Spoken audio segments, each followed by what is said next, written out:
नमस्कार दोस्तों, स्वागत है आपका अपने YouTube चैनल स्टडी 7 to 8 पर। आज हाजिर हैं आज आपके लिए प्रैक्टिस सेट नंबर 3 लेके, जिसमें कि हम डेली जो है प्रैक्टिस सेट में जो है हम डेली 20 क्वेश्चन का एनालिसिस करते हैं। और ये जो क्वेश्चन है ये सभी क्वेश्चन आए हुए क्वेश्चन हैं।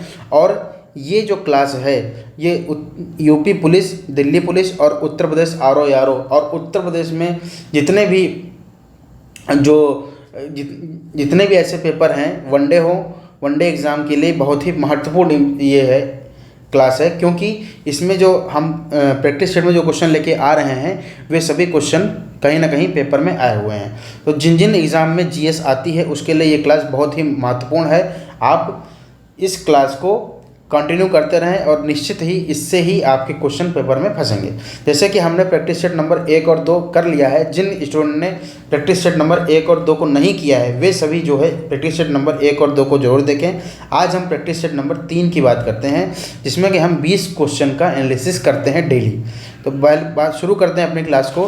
पहला क्वेश्चन क्या है? पहला क्वेश्चन ये है, किस तत्व में उच्च आयनीकरण ऊर्जा होता है? किस तत्व में उच्च आयनीकरण ऊर्जा होती है? ठीक है, तो ऑप्शन क्या है? ऑप्शन है पहला नियॉन, दूसरा है आर्गन, तीसरा है हीलियम और चौथा क्या है? रेडॉन। जो इसमें ये जो ऑप्शन दिए गए हैं इसमें आपको बताना है कि किस तत्व में उच्च आयनीकरण ऊर्जा होती है। तो इसमें जो ऑप्शन हमारा सही होगा वो सही होगा option number 3 helium. Option number 3 क्या है? हीलियम। हीलियम जो है उच्च आयनीकरण ऊर्जा उत्पन्न करता है। हीलियम को He से प्रदर्शित करते हैं। किससे प्रदर्शित करते हैं? He से प्रदर्शित करते हैं। इसमें हम कुछ एनालिसिस भी करेंगे। जो ये हीलियम है, हीलियम ये किस वर्ग में आता है? ये वर्ग नंबर 18 में आता है। किसमें? ये वर्ग 18 के तत्व हैं ये सभी। वर्ग 18 को ही क्या कहते हैं? वर्ग 18 को ही अक्रिय गैसें क्या कहते हैं? अक्रिय गैसें, जीरो गैसें और स्टेबल गैस, ठीक है, आदि नामों से जाना जाता है। और इनकी जो अक्रिय गैसों की जो संयोजकता होती है, अक्रिय गैसों की क्या होती है? अक्रिय गैसों की जो संयोजकता होती है कितनी होती है? 0 होती है। कितनी होती है? 0 होती है। ठीक है, अक्रिय गैसें जो है एक दूसरे से वान डर वाल के द्वारा जुड़ी होती हैं। किसके द्वारा? वान डर वाल्व के द्वारा जुड़ी होती हैं अक्रिय गैसें। ठीक है, वर्ग 18 की बात करते हैं। तो वर्ग 18 में कौन कौन से हमारे जो गैसें हैं कौन कौन सी आती हैं? इसमें आती हैं हीलियम। इसमें इसकी ट्रिक क्या है? मैं आपको ट्रिक बता दे रहा हूँ। इसकी ट्रिक है हेमा, नीना और करीना के एक्शन रंगीन। ये आपकी ट्रिक है। क्या है ट्रिक है? हीमा, नीना और करीना के एक्शन रंगीन। इसमें क्या है? हीमा से हीलियम हो जाएगी। फिर नी से नियॉन, नी से क्या हो जाएगा? नियॉन। ठीक है, और से हो जाएगा आर्गन। ठीक है, करीना से क्रिप्टॉन और एक्शन से क्या हो जाएगा? जिनॉन और रंगीन से क्या हो जाएगा? रेडॉन। ठीक है, helium, neon, argon, krypton, xenon और रेडॉन। ठीक, अब बात करते हैं इनके परमाणु क्रमांक के बारे में। तो हीलियम का जो परमाणु क्रमांक है, हीलियम का परमाणु क्रमांक कितना है? 2 है। नियॉन का परमाणु क्रमांक कितना है? 10 है। आर्गन का परमाणु क्रमांक कितना है? 18 है। क्रिप्टॉन का परमाणु क्रमांक कितना है? 36 है। और जेनॉन का परमाणु क्रमांक कितना है? 54 है। और रेडॉन का परमाणु क्रमांक कितना है? 86 है। ठीक, अब बात करते हैं हीलियम का उपयोग। हीलियम जो ये है, हीलियम जो गैस है या तत्व है, इसका प्रयोग कहाँ पे होता है? इसका प्रयोग जो है गोताखोर करते हैं। क्या करते हैं? गोताखोर इसका प्रयोग करते हैं। कहाँ करते हैं? समुद्र में। ये गोताखोर जो अपने साथ सिलेंडर लेके जाते हैं उसमें हीलियम और प्लस ऑक्सीजन का मिश्रण होता है। हीलियम का जो परसेंटेज होता है कितना होता है? 75% होता है। और सॉरी, हीलियम का जो इसमें परसेंटेज होता है कितना होता है? वो 15% होता है। कितना होता है? 15% होता है। ऑक्सीजन का परसेंटेज कितना होता है? 85%, 85% होता है।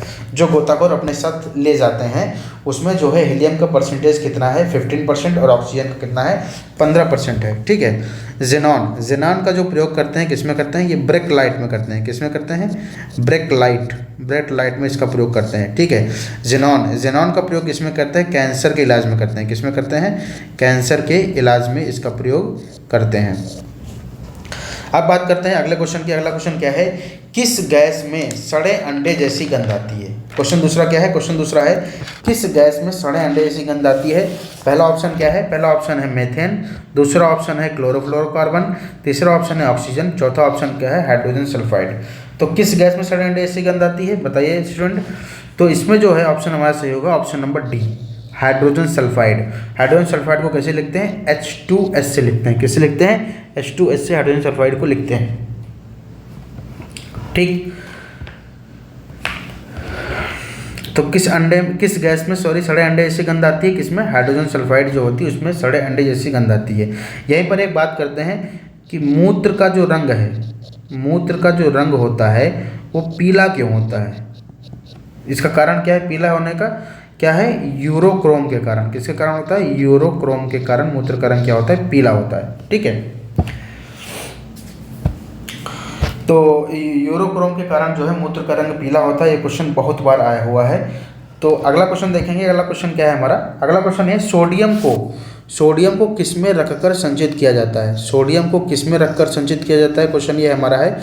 इसके ऑप्शन क्या है, पानी में रखकर, मिट्टी के तेल में रखकर, धूप में रखकर या दूध में रखकर।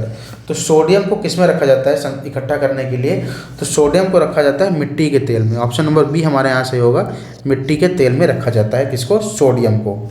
ठीक है, अब बात करते हैं सोडियम को अगर मिट्टी के तेल में रखते हैं और एक सोडियम होता है जिसे कहते हैं, क्या कहते हैं, सफ़ेद फास्फोरस, सफ़ेद फास्फोरस जो होता है, सफ़ेद फास्फोरस जो है ये जल में रखा जाता है। किस में रखा जाता है, जल में रखा जाता है, जिसे क्या कहते हैं, P4 कहते हैं। क्या कहते हैं, P4 कहते हैं। और ये जो सफ़ेद फास्फोरस है किस में पाया जाता है, जुगनू में पाया जाता है। किसमें, जुगनू में पाया जाता है। ठीक है, जुगनू में ऐसा कौन सा पदार्थ है जो इनके चमकने के लिए जिम्मेदार है। जुगनू में कौन सा पदार्थ है, तो पदार्थ है ये ल्यूसीफेरस। क्या नाम है, ल्यूसीफेरस नामक जो पदार्थ होता है वो जुगनू में उनके चमकने के लिए जिम्मेदार होता है। कौन सा होता है, ल्यूसीफेरस। अगला क्वेश्चन क्या है, अगला क्वेश्चन ये है, मानव शरीर में किस अंग में हड्डियों की संख्या सर्वाधिक होती है। मानव शरीर के किस अंग में हड्डियों की संख्या सर्वाधिक होती है। पहला ऑप्शन है आँख, दूसरा है नाक, तीसरा है कान और चौथा क्या है, उंगलियां। तो बताइएगा इस किस में सर्वाधिक होती हैं। तो इसमें इस जो ऑप्शन दिया है इनके हिसाब से उंगलियों में संख्या जो है सर्वाधिक होती है। कितनी होती है उंगलियों में संख्या, 14 होती है। कितनी होती है उंगलियों में, जो एक हाथ की जो उंगलियां हैं उसमें हमारी कितनी हड्डियां होती हैं, उसमें 14 हड्डियां होती हैं। अब इसमें कुछ हड्डियों के बारे में जानकारी लेते हैं। जैसे कि हमारी जो रीढ़ है, रीढ़ में कितनी हड्डी होती है, रीढ़ में कुल 31 हड्डी होती हैं। बात करते हैं खोपड़ी जो हमारी होती है उसमें कुल 29 हड्डी होती है। कितनी होती है, 29 हड्डी होती है। बात करते हैं हाथ में कितनी हड्डी होती है, हाथ में कुल 60 हड्डी होती है। ये दोनों हाथ की बात है, इसकी दोनों हाथ की बात है। दोनों हाथ में कितनी हड्डी होती है, 60 हड्डी होती हैं। मतलब एक हाथ में कितनी हड्डी होती है, एक हाथ में 30 हड्डी होती हैं। अब जो 30 हड्डी होती है उनको डिवाइड कैसे करते हैं, एक हड्डी होती है जिसे क्या कहते हैं, ह्यूमरस कहते हैं। क्या कहते हैं, ह्यूमरस कहते हैं। एक हड्डी होती है जिसे क्या कहते हैं, अल्ना कहते हैं। क्या कहते हैं, अल्ना कहते हैं। एक हड्डी होती है जिसे क्या कहते हैं, रेडियस कहते हैं। क्या कहते हैं, रेडियस कहते हैं। ठीक है, 8 हड्डी होती है जिसे क्या कहते हैं, कार्पस कहते हैं। क्या कहते हैं, कार्पल्स। 8 हड्डी जिसे कार्पल्स कहते हैं। 5 हड्डी होती है जिसे क्या कहते हैं, मेटाकार्पल्स। क्या कहते हैं, मेटाकार्पल्स कहते हैं। 5 हड्डी होती हैं। और 14 हड्डी होती है जिसे क्या कहते हैं, फैलेंगस कहते हैं। क्या कहते हैं, फैलेंगस कहते हैं। ये पूरे हाथ की हड्डियों का डिस्क्रिप्शन है। 30 हड्डी होती है एक हाथ में, जिसमें एक हड्डी होती है ह्यूमरस, अल्ना एक ही हड्डी होती है, रेडियस एक ही हड्डी होती है, कार्पस जो है 8 हड्डी होती है, मेटाकार्पस 5 होती हैं और फैलेंगस कितनी होती हैं, 14 हड्डियाँ होती हैं। अगला क्वेश्चन क्या है, अगला क्वेश्चन हमारा ये है कि मांसपेशियों का वह भाग जो संकुचन उत्पन्न करने के लिए सिकुड़ता है वह क्या कहलाता है। मांसपेशियों का एक भाग होता है जो संकुचन उत्पन्न करता है, मतलब कि सिकुड़ता है, तो उसे क्या कहते हैं। इसमें जो पहला ऑप्शन है क्या है, मायोसिन, दूसरा है एक्टिन, तीसरा है स्टेपिडियस और चौथा क्या है, मैंडिबल। तो मांसपेशियों का वह भाग जो संकुचन उत्पन्न करने के जिम्मेदार होता है क्या होता है, एक्टिन होता है। क्या होता है, एक्टिन होता है। ठीक है, ऑप्शन नंबर बी हमारे यहाँ पे सही होगा। बात करते हैं मांसपेशियों की, बात करते हैं तो बात करते हैं कि वयस्क में मांसपेशियों की संख्या कितनी होती है। वयस्क में मांसपेशियों की संख्या होती है 639। वयस्क में जो मांसपेशियों की संख्या होती है कितनी होती है? 639 होती है। आपको बता दें कि बच्चों में जो मांसपेशियों की संख्या होती है कितनी होती है? 700 होती है। कितनी होती है? 700 होती है बच्चों में मांसपेशियों की संख्या। जो पेशी हमारी होती हैं, पेशी जो है 2 प्रकार की होती हैं। कौन कौन सी होती हैं? एक तो होती है मायोसिन, और दूसरी क्या होती है? एक्टिन होती है। क्या होती है? एक्टिन। पेशी 2 प्रकार की होती है, मायोसिन और एक्टिन। मांसपेशियों के यहाँ पे जो है एक क्वेश्चन है कि मांसपेशी के अध्ययन को क्या कहते हैं?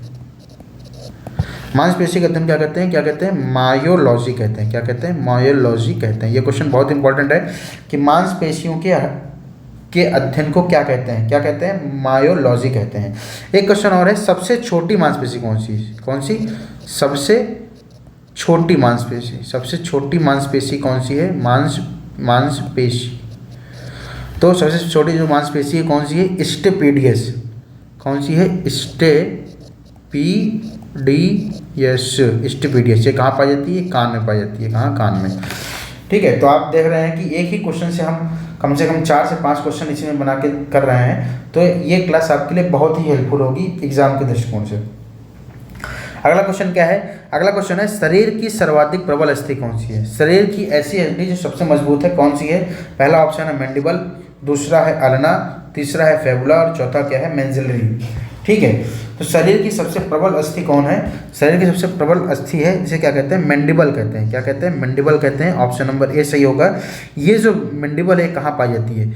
ये हड्डी पाई जाती है जबड़े में। कहाँ पाई जाती है? जबड़े में। और जबड़े में भी कहाँ? नीचे वाला जो भाग है, ठीक है, वहाँ पर पाई जाती है कौन सी? मैंडिबल। और जबड़े का जो ऊपरी भाग है, वहाँ पे कौन सी हड्डी पाई जाती है? तो जबड़े का जो ऊपरी भाग है वहाँ पर हड्डी पाई जाती है कौन सी? मेंजिलरी। कौन सी पाई जाती है? मेंजिलरी पाई जाती है। और बता दें आपको, जो मैंडिबल हड्डी होती है ये चल हड्डी है, मतलब ये चल सकती है। चलने का मतलब ये है इसका मूवमेंट हो सकता है।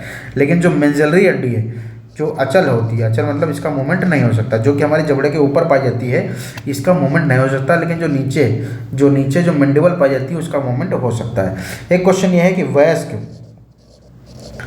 वयस्क में दांतों की संख्या कितनी होती है? वयस्क में जो दांत होते हैं कितने होते हैं? 32 होते हैं। कितने होते हैं? 32 होते हैं। और आपको एक क्वेश्चन आएगा, जो बोलते हैं ना दूध के दांतों की संख्या कितनी होती है? 20 होती है। कितने होती है? 20 होती है। तो वयस्क के दांत कितने होते हैं? 32 होते हैं। दूध के दांत कितने होते हैं? 20 होते हैं। अगला क्वेश्चन क्या है? अगला क्वेश्चन देखेंगे, कुछ कंप्यूटर के संदर्भ में कुछ ऐसे वर्ड हैं जो कि हमारे एग्जाम में बहुत ही आते हैं। जैसे कि हमने यहाँ पे लेके आए हैं 4-5 ऐसे शब्द हैं जिनका आपको फुल फॉर्म बताना है। तो लैन का फुल फॉर्म क्या होता है? लैन का फुल फॉर्म होता है local area network.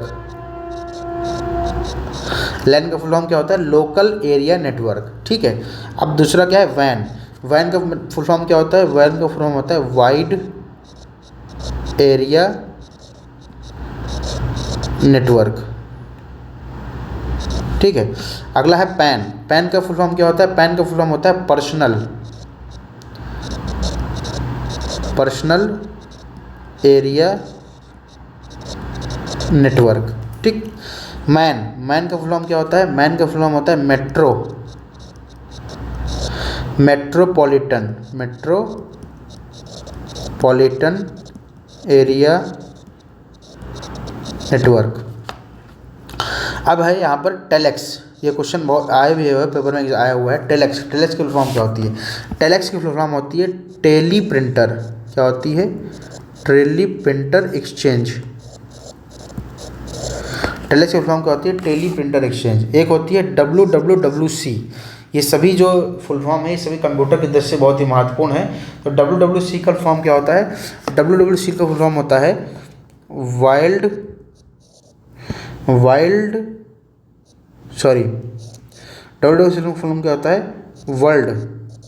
World Wide Web consortium.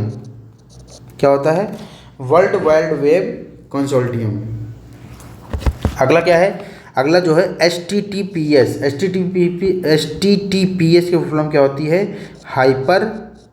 Hyper text transfer protocol secure. ठीक है, तो यहाँ पर हमने देखा लैन की फुल फॉर्म क्या होती है? Local area network. वैन की फुल फॉर्म क्या होती है? Wide area network. पैन की फुल फॉर्म क्या होती है? Personal area network. मैन की फुल फॉर्म क्या होती है? Metropolitan area network. टेलिक्स की फुल फॉर्म क्या होती है? Teleprinter exchange. WWC की फुल फॉर्म क्या होती है? World Wide Web Consortium. और HTTPS की फुल फॉर्म क्या होती है? Hypertext transfer protocol secure. अगला क्वेश्चन क्या है? अगला क्वेश्चन ये है, अश्वघोष। अश्वघोष किसका दरबारी था? अश्वघोष क्या था? अश्वघोष किसका दरबारी था? तो इसमें ऑप्शन है पहला है कनिष्क, दूसरा है हर्षवर्धन, तीसरा है चंद्रगुप्त मौर्य और चौथा क्या है? समुद्रगुप्त। तो कनिष्क किसका दरबारी था? अश्वघोष किसका दरबारी था? अश्वघोष कनिष्क का दरबारी था। कौन था? कनिष्क का दरबारी था। अब कुछ दरबारी देख लेते हैं, जैसे कि बात करते हैं बाणभट्ट की। बाणभट्ट हो गया, हरिसेन हो गए, हरिसेन, कालिदास।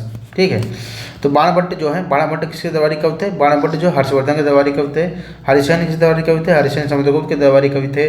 और कालिदास किसके दरबारी कवि थे? कालिदास थे चंद्रगुप्त विक्रमादित्य दरबारी। कालिदास किसके दरबारी कवि थे? कालिदास चंद्रगुप्त विक्रमादित्य के दरबारी कवि थे। अब जब चंद्रगुप्त का नाम आ ही गया है तो इनके दरबार में कौन थे? 9 रत्न रहते थे। कौन कौन से थे? 9 रत्न इनके दरबार में रहते थे। किसके दरबार में? चंद्रगुप्त विक्रमादित्य के दरबार में 9 रत्न रहते थे। अब 9 रत्न के नाम बताइए। तो 1 2 3 4 5 6 7 8 और 9। तो पहला कौन है? पहले तो यही हो गए कालिदास। पहले कौन है? कालिदास। दूसरे कौन है? छपड़क क्या थे? छपड़क जो है ज्योतिषी थे। कौन थे? ज्योतिष थे। छपड़क कौन थे? छपड़क एक ज्योतिष थे। तीसरे कौन है? अमर सिंह। चौथे कौन है? बेताल भट्ट। कौन थे? बेताल भट्ट। पांचवें कौन थे? धन्वंतरी तो आपको पता होगा, चिकित्सक थे। ठीक है, और छठे कौन है? छठे हैं वराहमिहिर। कौन है? वराहमिहिर कौन थे? वराहमिहिर जो है गणितज्ञ थे। कौन थे? गणितज्ञ थे वराहमिहिर। सातवें कौन है? सातवें है वह वररुचि। कौन है? वररुचि। आठवें कौन है? आठवें है घटकर्पण आठवें हैं। नौवें कौन है? शंकु। ये 9 हैं। 9 रत्न थे। कौन है? विक्रमादित्य के दरबारी। कौन कौन से? कालिदास, छपड़क, अमर सिंह, बेताल भट्ट, धन्वंतरी, वराहमिहिर, वररुचि, घटकर्पण और शंकु। अगला क्वेश्चन देखेंगे। अगला क्वेश्चन क्या है? हर्षवर्धन द्वारा रचित इनमें से कौन सा नाटक है? हर्षवर्धन द्वारा रचित इनमें से कौन सा नाटक है? पहला है 10 कुमार चरितम, दूसरा है रत्नावली, तीसरा है जय संहिता और चौथा क्या है? चरक संहिता। तो हर्षवर्धन द्वारा रचित इसमें से कौन सा है? इसमें जो हमारा सही होगा ऑप्शन नंबर बी सही होगा। क्या सही होगा? Option number B, Ratnavali.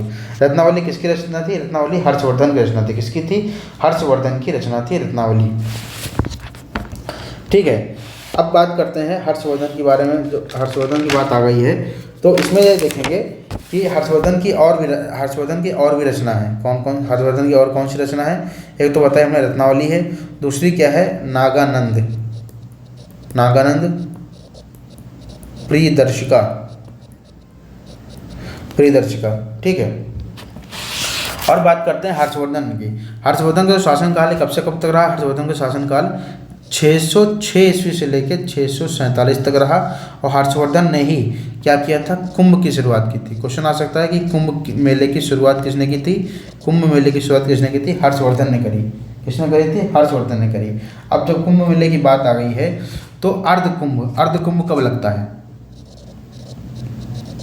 Ardh Kumbh लगता है 6 साल में। ठीक है, कुंभ कब लगता है? कुंभ लगता है 12 साल में। और महाकुंभ कब लगता है? महाकुंभ लगता है 24 साल में। ठीक, अगला क्वेश्चन क्या है? अगला क्वेश्चन ये है, बंगाल के पाल वंश का संस्थापक कौन था? पहला है धर्मपाल ऑप्शन, दूसरा है रामपाल, तीसरा है गोपाल और चौथा क्या है? जगनपाल। तो पाल वंश का संस्थापक कौन था? पाल वंश का संस्थापक कौन था? गोपाल था। क्या था? गोपाल था। कौन था? गोपाल था। और गोपाल जो है संस्थापक था, इसका जो चुनाव हुआ था वो जनता के द्वारा हुआ था। किसके द्वारा हुआ था? जनता के द्वारा इसका चुनाव हुआ था। पाल वंश की राजधानी क्या थी? पाल वंश की जो राजधानी थी, राजधानी क्या थी इनकी? मुंगेर थी। क्या थी? मुंगेर थी किसकी? पाल वंश की राजधानी। अगला क्वेश्चन देखेंगे। अगला क्वेश्चन क्या है? कन्नौज के हर्षवर्धन के समय बंगाल का समकालीन राजा कौन था? कन्नौज जो हर्षवर्धन पर शासन कर रहे थे उसमें बंगाल का शासक कौन था उनके समकालीन? पहला ऑप्शन है शशांक, दूसरा है गोपाल, तीसरा है पुलकेशिन द्वितीय और चौथा कौन है? धर्मपाल। तो कन्नौज के हर्षवर्धन के समय उनका समकालीन राजा कौन था? शशांक था। कौन था? शशांक था।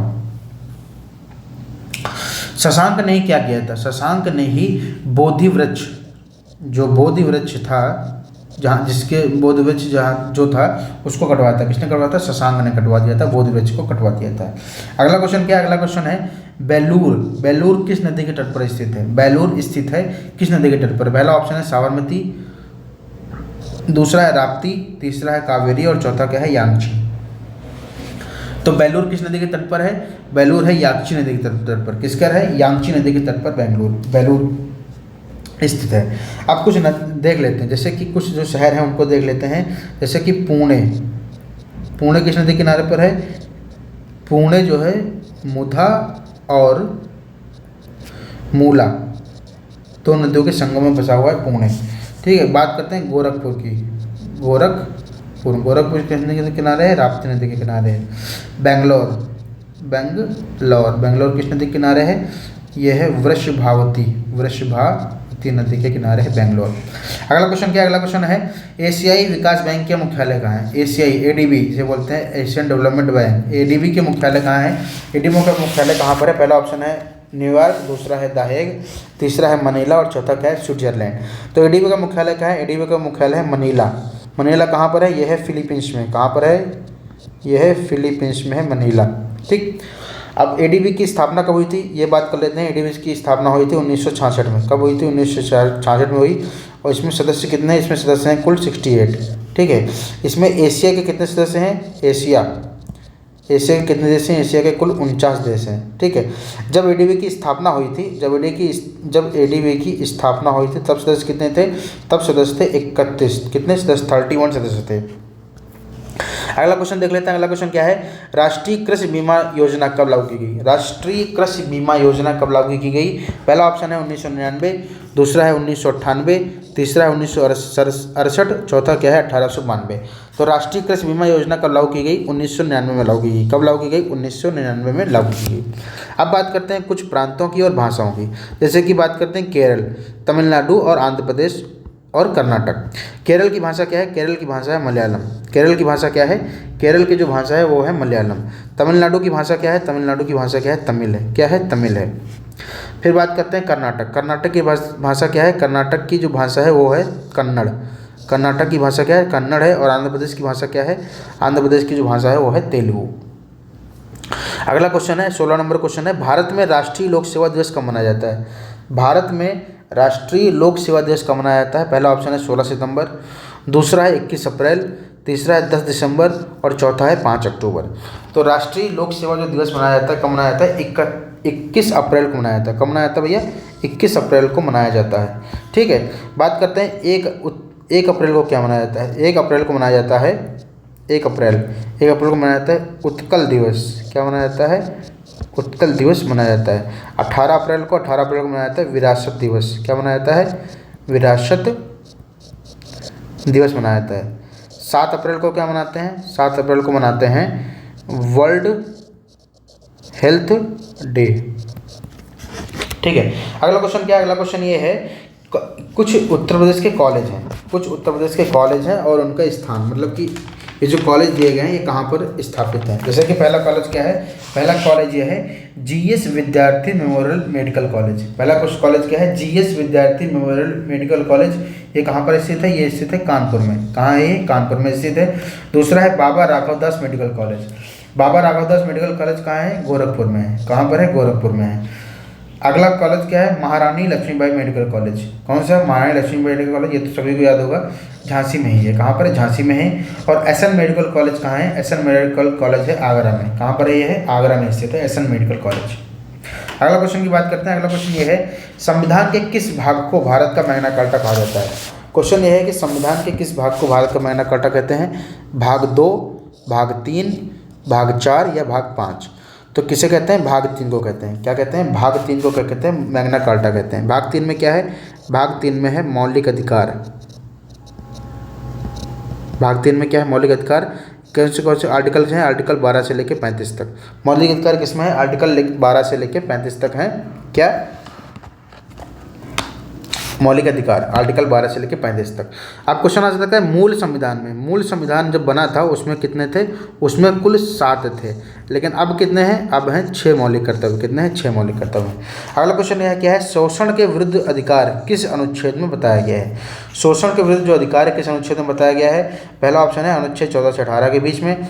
दूसरा ऑप्शन है अनुच्छेद 19 से 22 के बीच में। चौथा है अनुच्छेद, तीसरा ऑप्शन है अनुच्छेद 23 से 24 के बीच में। और चौथा ऑप्शन जो है अनुच्छेद 25 से 28 के बीच में।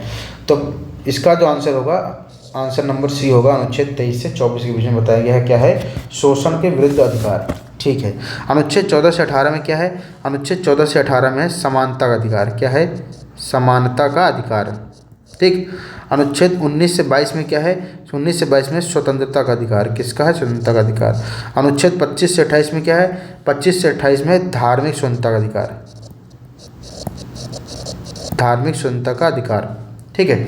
अनुच्छेद 29 से 30 में क्या है, अनुच्छेद 29 से 30 में क्या है, 29 से 30 में संस्कृति एवं शिक्षा का अधिकार। क्या है, संस्कृति एवं शिक्षा का अधिकार। शिक्षा का अधिकार। ठीक है। आर्टिकल 32, आर्टिकल 32 बहुत इंपॉर्टेंट है। इसमें क्या है, इसमें है संवैधानिक उपचारों का अधिकार। क्या है, संवैधानिक उपचारों का अधिकार। ठीक है। अगला क्वेश्चन क्या, अगला क्वेश्चन है, क्या मूल अधिकारों के हनन में, इसमें ऑप्शन उन्होंने नहीं दिया हुआ है, इसमें ऑप्शन नहीं है, आप बताएं, क्या मूल अधिकारों के हनन के मामले को सीधे उच्चतम न्यायालय जा सकते हैं। क्या अगर मूल अधिकार का जो हनन का मामला है उसमें क्या सीधे हम सुप्रीम कोर्ट जा सकते हैं, हाँ या नहीं, ये बताइए आप क्वेश्चन, हाँ या नहीं। तो इसका जो ऑप्शन होगा, इसमें आंसर होगा यस, हम जा सकते हैं उच्चतम न्यायालय। मूल अधिकारों के मामले में हम उच्चतम न्यायालय जा सकते हैं। ठीक है। तो आई होप आपको ये वीडियो समझ में आई होगी। कल फिर से मिलेंगे एक नए सेशन के लेके और कुछ नए क्वेश्चंस को लेके, जिसका हम डिटेल एनालिसिस करेंगे। आई होप आपको ये वीडियो समझ में आई होगी। Thank you for watching.